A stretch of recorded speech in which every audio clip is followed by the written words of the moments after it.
I pray because I can't help myself. I pray because I'm helpless. I pray because the need flows out of me all the time, waking and sleeping. Prayer doesn't change God. It changes me.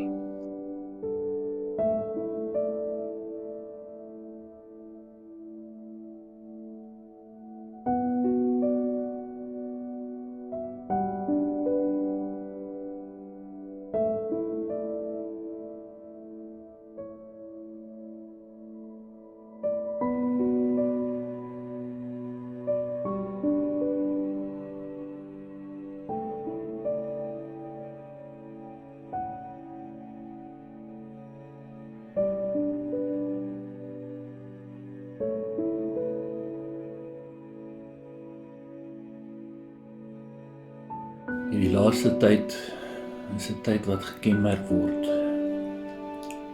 as 'n tyd van worsteling. Veral vir gelowiges. Ons worstel om sin te maak van 'n sinnelose wêreld. Ons worstel om geloof, hoop en moed bymekaar te skrap. Al het dit nou vir die soveelste keer stikkend geval en uitmekaar uitgespat.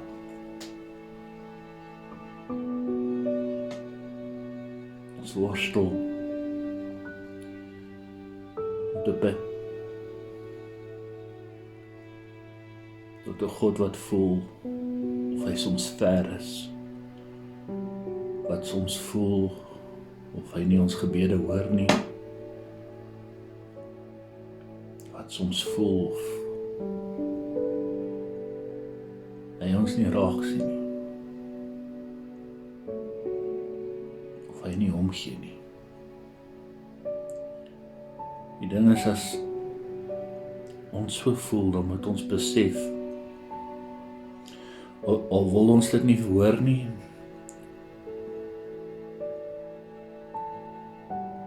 is dat ons beeld van God, of die gedagte wat ons van God het, verander het. As jy na jouself vra, wie is God vir jou vandag op hierdie oomblik, op die plek waar jy is, emosioneel en geestelik, wat sal jou antwoord wees? Ek glo baie mense sal 'n antwoord gee wat in lyn is met een of ander belydenis. God is die allerheiligste, die allerhoogste, die almagtige, die skepper van die hemele en die aarde. Miskien 'n antwoord wat ons baie vinnig sal gee. Maar as ons dan vra, maar hoe is God? Uit die plek waar jy is vandag, emosioneel en geestelik,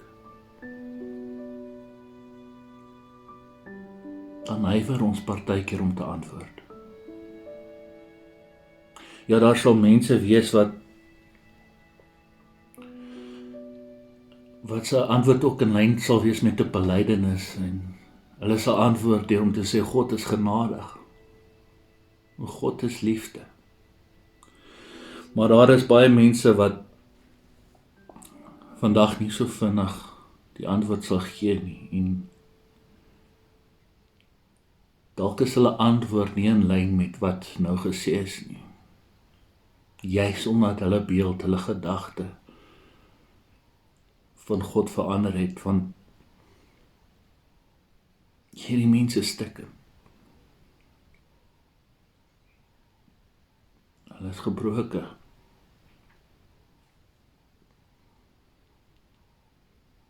Mense wat ly. Of dit nou weens 'n verskriklike siekte is, of seer wat hierdie grendeltyd veroorsaak het, of 'n seer as gevolg van hierdie sinnelose wêreld.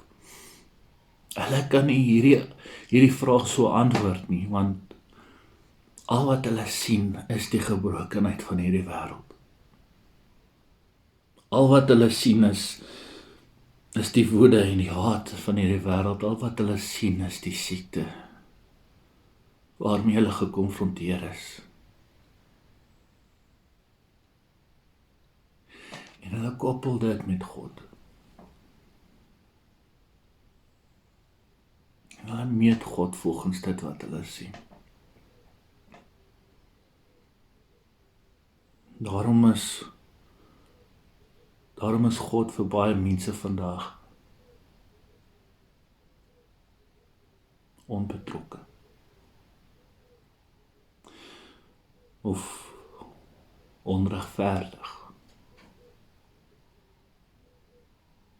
En vir baie mense sal sê of dit is hulle ervaring, dat hy selfs liefdeloos is.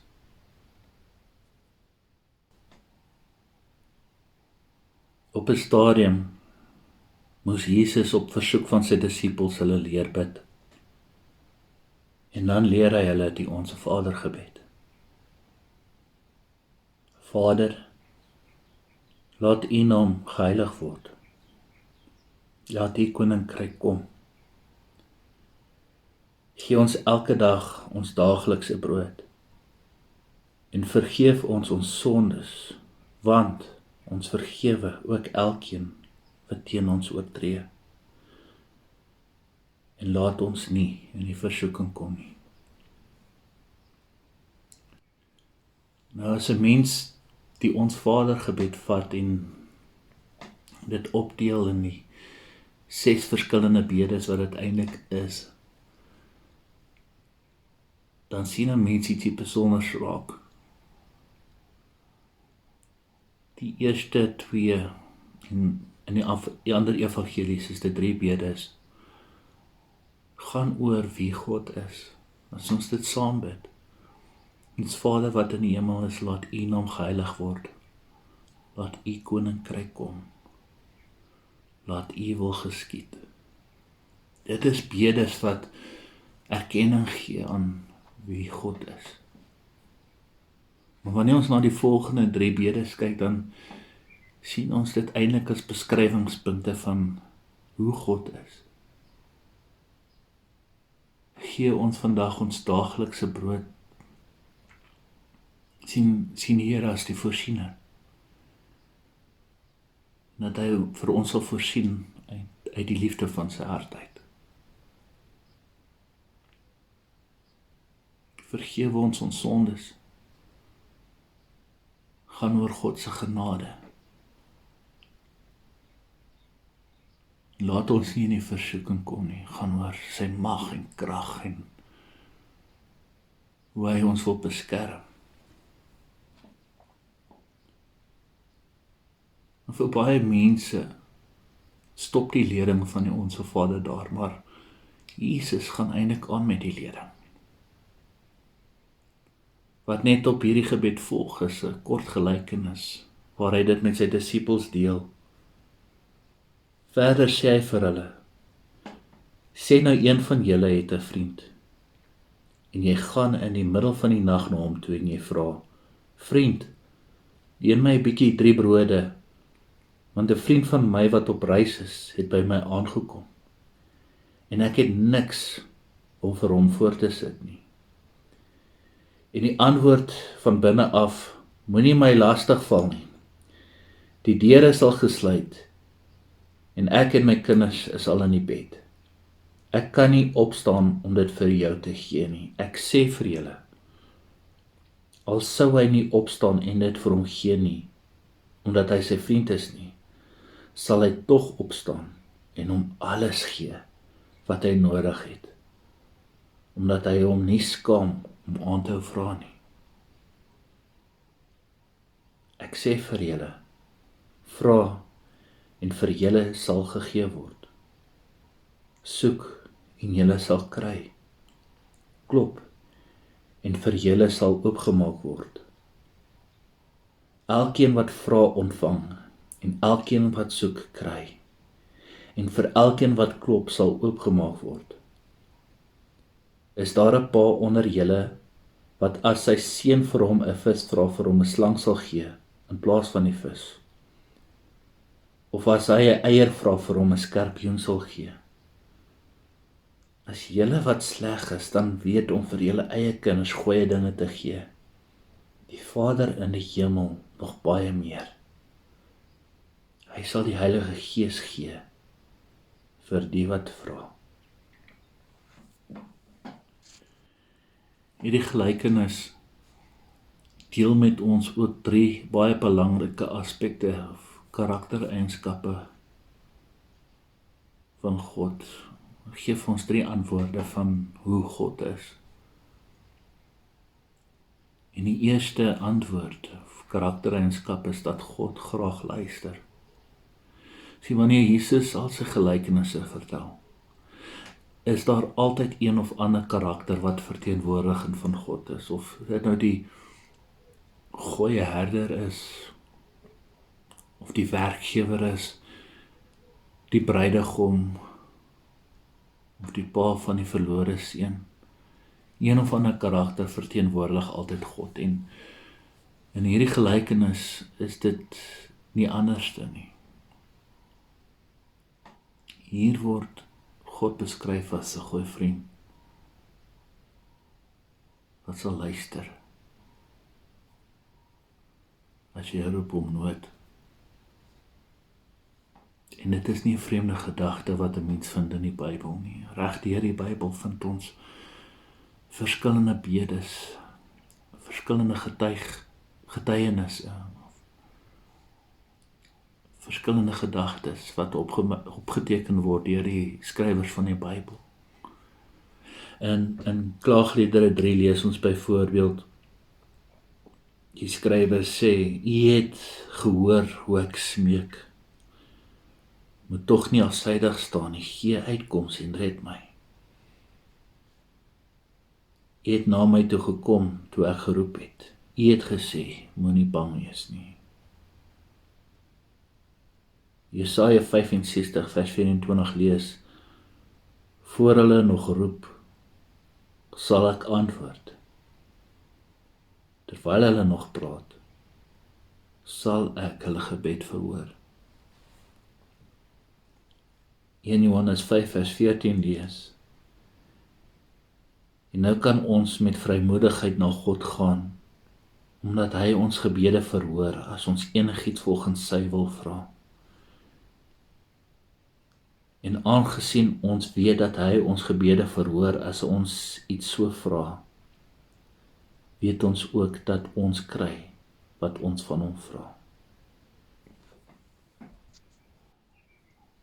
Die tweede karaktereienskap wat Jesus aan God toeskryf, in hierdie gelykenis, of as ons in terme praat van hierdie vraag van hoe is God, gee Jesus 'n tweede antwoord, en dit is dat God graag wil gee. Anders as daardie man wat in sy bed bly en skree, gaan weg. My kinders slaap al, dis te laat, die deur is al gesluit. Is God die getroue een wat sal oopmaak? Hy is die getroue een wat sal gee wat jy vra. As ons verlees in vers 9, sê hy juis, ek sê vir julle, vra en vir julle sal gegee word, soek en julle sal kry, klop en vir julle sal oopgemaak word. God wil graag gee. Dis wie hy is. En dit is veronderstel om by ons 'n verwagting te skep. Dat wanneer ek en jy bid, ons met 'n verwagting na die Here toe gaan. Ons met 'n verwagting sal klop. Ons met 'n verwagting sal vra. En die geloof in ons harte het dat die persoon wie agter daai deur is vir ons sal oopmaak. En die persoon wat agter daai deur staan, vir ons dit sal gee wat ons die nodigste het.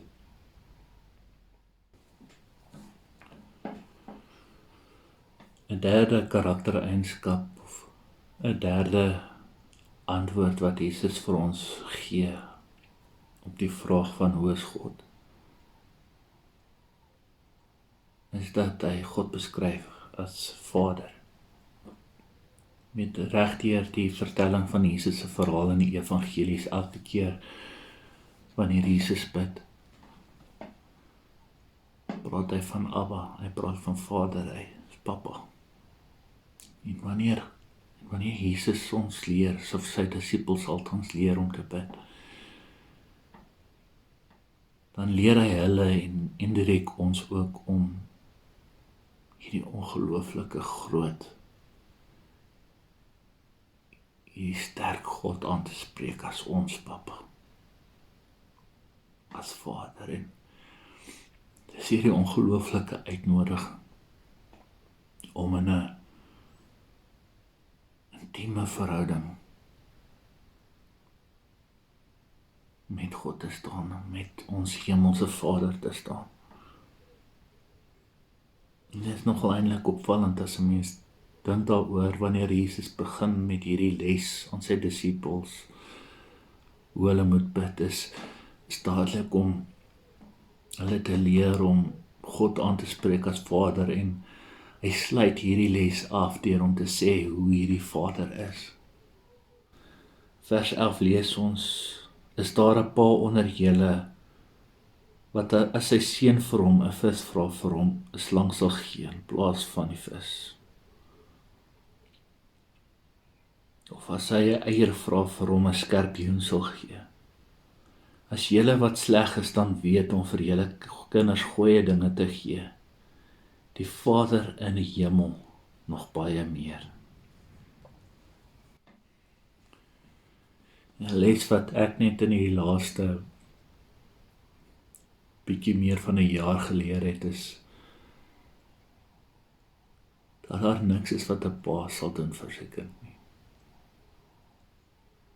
Ek kan nog onthou die dag wat hulle vir klein Sion op my borskas neergesit het, en ek het klaar geweet binne die eerste 3 minute, ek sal alles wil gee vir hom.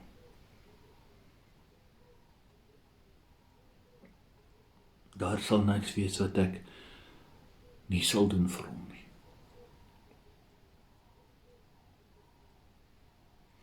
En ek wat mens is, menslike gedagtes en menslike redenasies,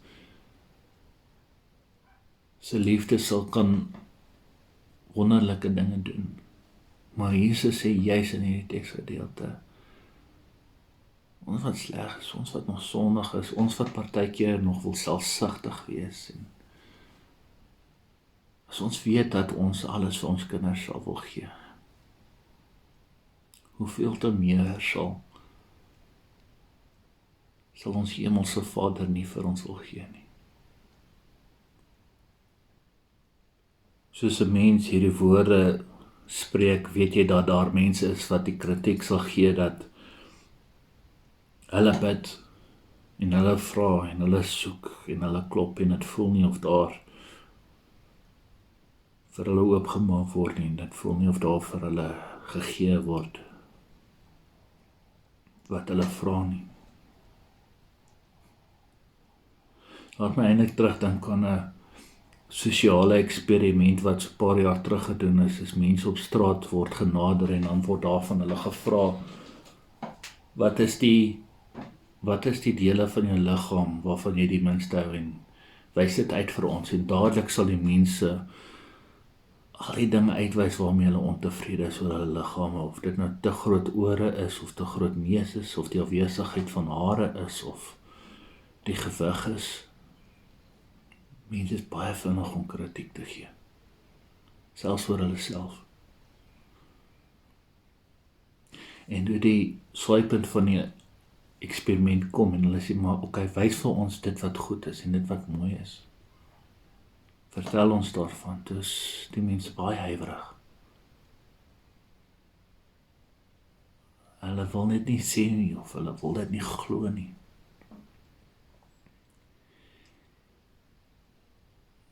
En dit het my gewys ietsie van ons mense se karakter of ons menslike natuur. Dit wys ons eintlik ietsie van ons verhouding met God. Dat volgens ons natuur en karakter ons baie vinnig dinge sal uitwys as dit nie reg is nie. Maar wanneer dinge mooi is en reg is, sal ons dit nie eintlik so vinnig uitwys nie. En ja,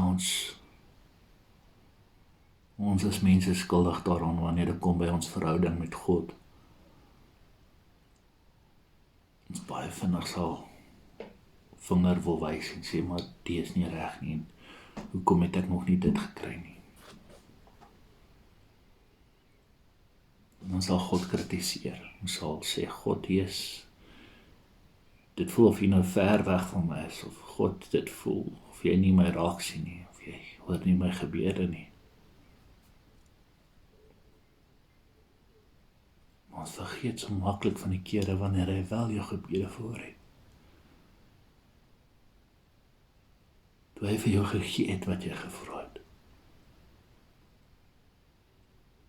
Toe hy vir jou gesorg het. Toe hy vir jou deure oopgemaak het. Dit word nie sommer so vinnig uitgewys nie, word dit.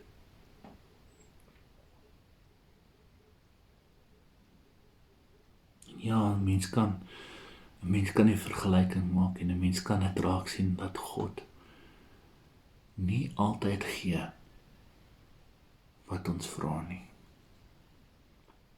En dit voel partykeer of daar deure geslote bly vir ons wat ons graag wil oop hê, maar as 'n pa begin ek dit net meer en meer verstaan. Ek kan nie altyd vir klein Sion presies gee dit wat hy soek nie. Ek kan nie altyd die deure net vir hom oopmaak nie. Want ek weet wat aan die ander kant, of ek weet wat die dag van môre gaan behels. Ek weet wat eintlik vir hom die beste is op daai situasie, al kan hy dit nie sien nie, en so is dit ook met God. Ons wil so graag hierdie korte tydperk wat ons het op aarde vergelyk met wat ons graag wil hê en wat ons graag wil bereik, en God moet daaraan voldoen. God het eintlik vir ons 'n ewigheid beplan. En ons kan hom nie eintlik kritiseer omdat die dinge van die hier en nou, die dinge wat tydelik is, nie altyd tot ons sin hardloop nie, of volgens ons sin hardloop nie. Ek dink in my hart dat toe Jesus hierdie gebed vir sy disippels geleer het, en daar mense rondom was wat dit ook gehoor het, was daar mense wat gesê het, "Joma, ek het ook gevra en ek het nog nie gekry nie, en ek het geklop en dit voel of daar nie vir my oopgemaak word nie." Jesus gee 'n ongelooflike vertroosting hier aan die einde van hierdie les vir sy disippels en as ware vir ons ook. Hy sê hier aan die einde, hy sal gee. Hy sal die Heilige Gees gee vir die wat vra. En dan as jy ons Vader gebed weer lees, en jy lees weer hierdie gelykenis, en jy bedink weer die vraag van wat 'n pa sal gee vir sy kinders, dan besef jy eintlik,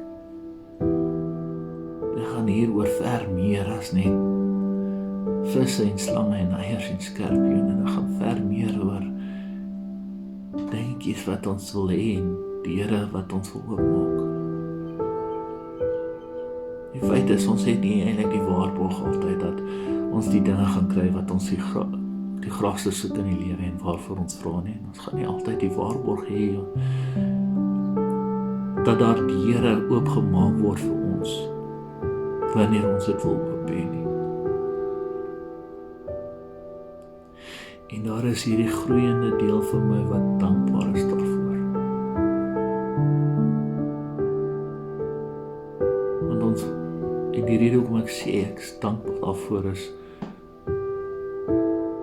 Meer en meer word 'n mens bewus van hoe ons geloof en ons hoop stel in aardse dinge. En hoe ons 'n ongelooflike groot en magtige God wil meet aan verganklike sake.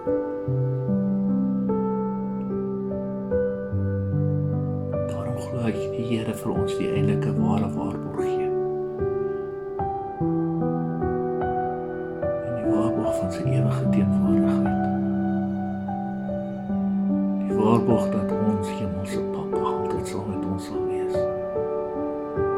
En dat deur sy Heilige Gees hy vir ons sal sorg. Miskien sukkel jy vandag om te glo dat God goed is.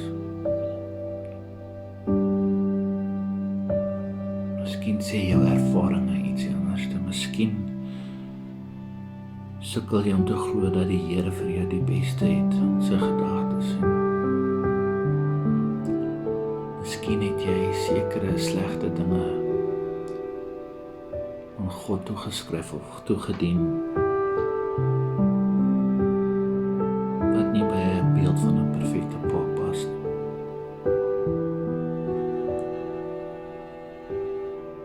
Ek hoop jy hoor vandag dat God 'n ewige plan vir jou het. Dat ons nie eintlik kan meet aan verganklike en aardse dinge nie. Ek hoop jy hoor vandag dat God goed is. Dat hy wil gee, dat hy wil antwoord, dat hy wil help, dat hy lief is.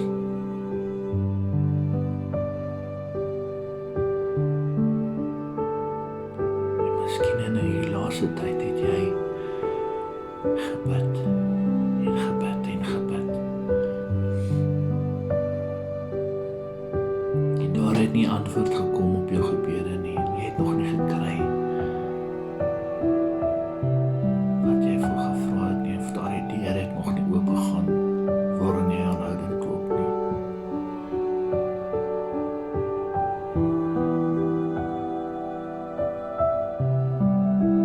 Ek wil jou uitnooi om weer saam te bid. Maar hierdie gebed is nie om God te probeer verander nie. Want God het nie nodig om te verander nie. Hy is die perfekte Papa. Ek wil jou uitnooi om saam te bid, sodat dit ons kan verander. En ons God werklik sien vir wie hy is. Ons bid saam.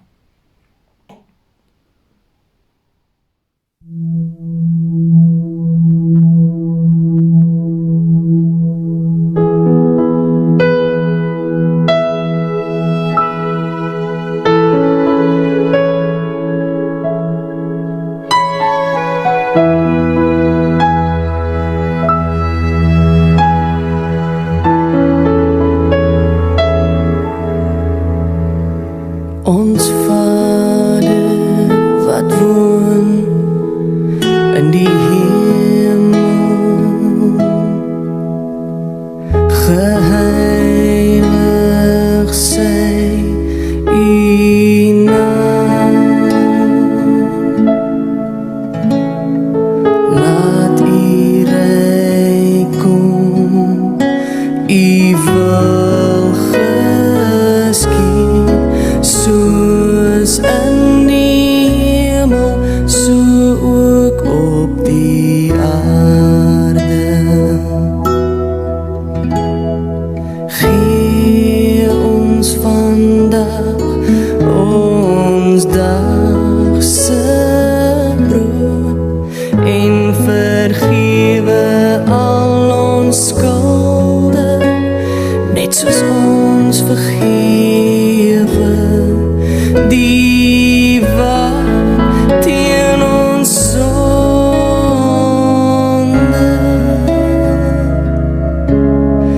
laat kom